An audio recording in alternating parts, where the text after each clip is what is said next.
I find it hilarious how you have different platforms or radio stations that have this liberal mindset and just really think they can disrespect artists or anyone who has a different view or just thinking on the right hemisphere instead of the left hemisphere.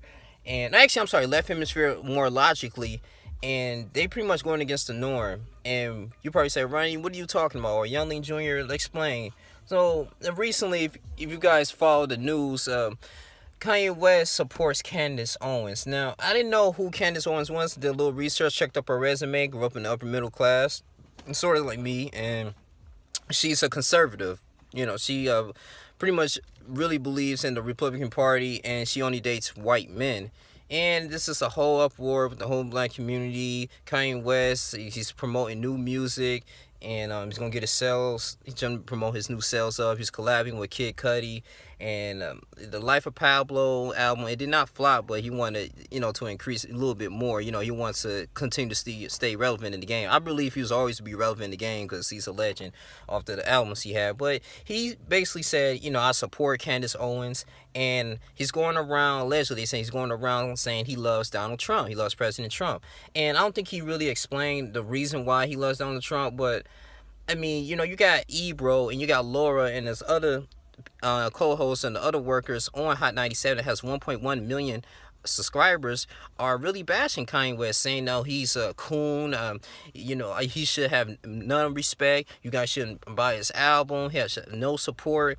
I mean, he's going around saying he loves Donald Trump. You should not love Donald Trump. You should be liberal minded for the most part. I mean, he disrespected President Obama, but President Obama called him a jackass many times. So I mean, it's be hard for me to support someone that insults me, especially to someone that's in high authority.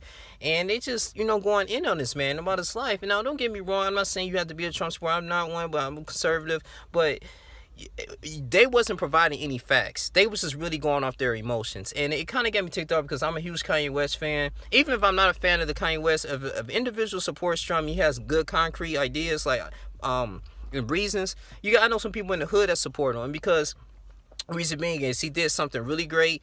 He's eliminating, like I said, the nuclear test sites. Well, he's trying to advocate peace within the North Korean dictator Kim Jong-un, which no other president has done. And he doing a lot of tax benefits too, on of course, for the corporations, but actually small businesses, because small businesses pretty much rejuvenates the economy. And it's just a little things too with the pop line I didn't really agree with. He allowed like the permission for the corporations, the oil industry, to pour oil into the sea, and that's pretty much contaminating different organisms and sea creatures, and might contaminate our food supply. But I do support Trump in a way as far as the immigration policy. We gotta eliminate illegal immigrants. I explained about that. You're creating a wall, and you have to go to the proper terms, man. Have the proper paperwork, because at the end of the day, they come here to compete our jobs. I remember he was in the black community when he was running in the primary. He was saying, like, in the black community, what the hell do you have to lose? Your school's already failing. You're in poverty. It's a lot of young people that's not working, that's unemployed. 50% are unemployed. Not educated enough. Don't have the proper skills in order to be functional citizens in society and to create their own economy.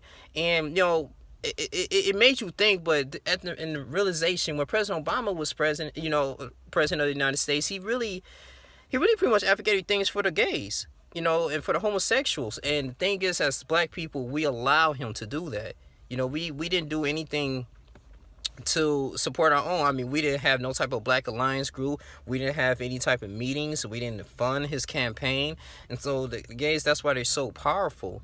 And don't get me wrong, like I'm not against the homosexuals, but at the same time, I mean, this is how money works. You have money controls everything. The politicians, they want to get paid at the end of the day, and you go to them, you write a written agenda, you guys collectively come together as a group of people, be on one accord and say, hey, I want to get married at this church.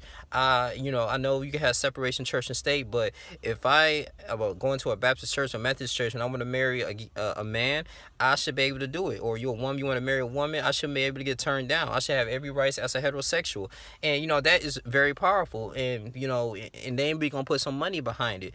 And I feel like if we want anything changed within our communities, we have to, like I said, times again, we have to be politically involved. We have to put our emotional state to the side. And I understand too, when I was reading W.E.B. Du Bois' book, I'm still reading it. He was talking about just the beginning of how blacks really how can they adapt in the mindset they had after slavery, after they was released and they didn't know what to do, they had no skills, they was broken down as people, they only had the Negro spirituals, and they just gave us the Bible and the Word of God, and so we just had to use what we had to adapt and create a future for ourselves. And I remember the best legendary quote, W.B. Du Bois says, to be a poor man is hard, it's difficult, but to be a poor race in a land of dollars, that's the bottomless of hardships.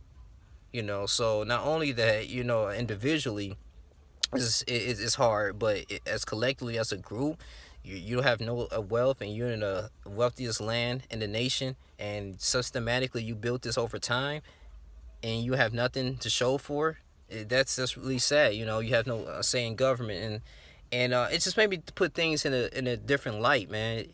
I feel like, if you want to really bash someone because of their political views, you got to come with the facts. And I feel like Ebro and Laura, I mean, you guys was very emotional. I understand what you guys are coming from in a way that, yes, he made like all these positive albums coming out, humble, and he's supposed to be the voice for the black community. Just people struggling. You guys don't understand because he's wealthy or he's rich, and he's in he's surrounded with the Kim Kardashians. He doesn't understand what's going on, in the black community, in the struggle, and he's saying that, he doesn't support really Black Lives Matter and all that stuff. But I mean, at the end of the day, man, he probably has his reasons, and I feel like, what is you getting upset because Trump, because he supports Trump?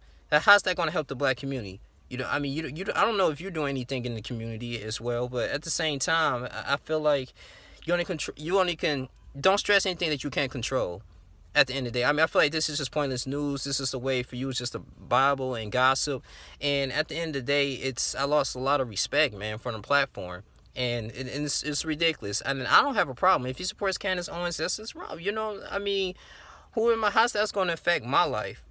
And I feel like, at the end of the day, as people, the great solutions, like I said, economically, what Dr. Claude Anderson said, collectively come a group as people, have your own money, establish a business, real estate that's doing, and use that money, because we have a 1.3 trillion spending powers collectively as black men and women, and we use that money together to create our own economy, use it to force, like, businesses, so we can have a black person can have attorneys, different things like that, a well-paid attorney, like the Stephon Clark situation, Stevante Clark situation, that's even though he's in prison. I mean, that's how the Jews do. They mess with their own kind, and they flip their money within their own people. So I feel like that's the only economic we have to do. That's the way. So no matter who's president, it doesn't matter. You get what I'm saying? So at the end of the day, I just really feel like, all this babbling and all this debating against, he support this political party, what's it going to do? And this is why, I was kind of disappointed too when I heard on the news, or I was reading an article about Senator Bernie Sanders. He was saying, we're going to advocate, we have to destroy Trump's, in order to destroy Trump's idea in his administration, the Democrats are going to have to win the midterms. There's got to be more Democrats in there. We got to be more socialists. We got to be more all this liberal mind thinking in Congress. And no, that's not how it goes. It has to be a balance. So I'm not gonna draw this too long. I feel like, man, I might have the link in the description box if you want to listen to this interview, with Hot 97. I mean, they really went in on Kanye West with no facts, and I was very disappointed. I was very disappointed on that show and that platform. I'm voicing my opinion on this. I don't think it's not wrong Kanye West supporting Candace Owens and Donald Trump. That's just how I feel. But if you really want to go into politics, you really have to have your facts. It's your boy on Link, man. I'm out. I'll talk to you later. Deuces.